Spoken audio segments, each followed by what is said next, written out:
2 is a fantastic game. The combat, the visuals, the music, and even the story have been improved in some way. You play most of the game as Shank, a reluctant hero who lost everything and cares about nothing. The new person in power is just as bad as the old, and eventually you are forced into a murder quest to hunt down the tyrannical leader. It sounds cliche, and it totally is. But let's not focus on that, because story is really just a means to an end, and not the reason you're here in Shank. Where Shank really shines, and what made me fall in love with it, was the combat. Fighting in this game is some of the most visceral and bloody combat I have seen in any game, much less a side-scroller.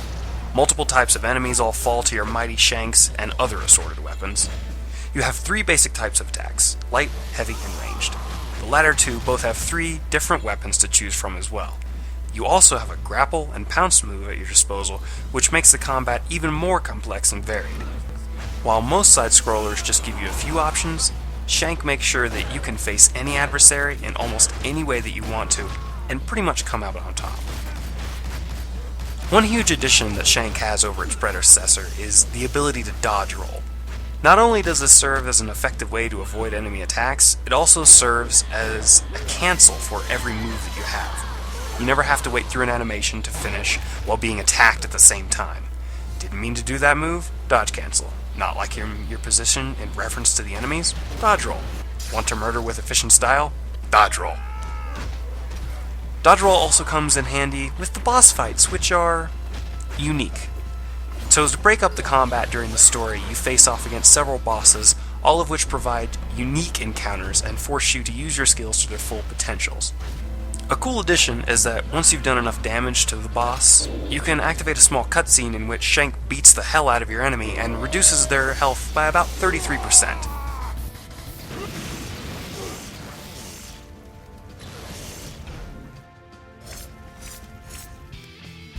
The multiplayer in Shank 2 has been boiled down to a wave-based defense game. In my opinion, this was a huge improvement to give you all the refined gameplay with none of the fluff that you kind of got in the first game. You must defend 3 stations from bombers, all the while trying to keep yourself and your partner alive. If your partner goes down, you have the ability to go over and revive them by holding down R1. The longer you hold down R1, the more you can revive them, but if you get interrupted during the process, they don't get any revival. It's a very good balance of risk and reward. Between the waves, you're given the chance to buy some more power-ups, such as health, maybe a machine gun, or even a boar if you really have to. This becomes extremely necessary in the later parts of the wave, where sometimes you'll just be overwhelmed to the point where you can barely tell what's going on. That is one of the few issues that I have with this game, is during the multiplayer, it gets really chaotic and really tough to see where you are sometimes. But if you're doing well enough, you can keep the enemies away from you, and most of the time it won't be a problem.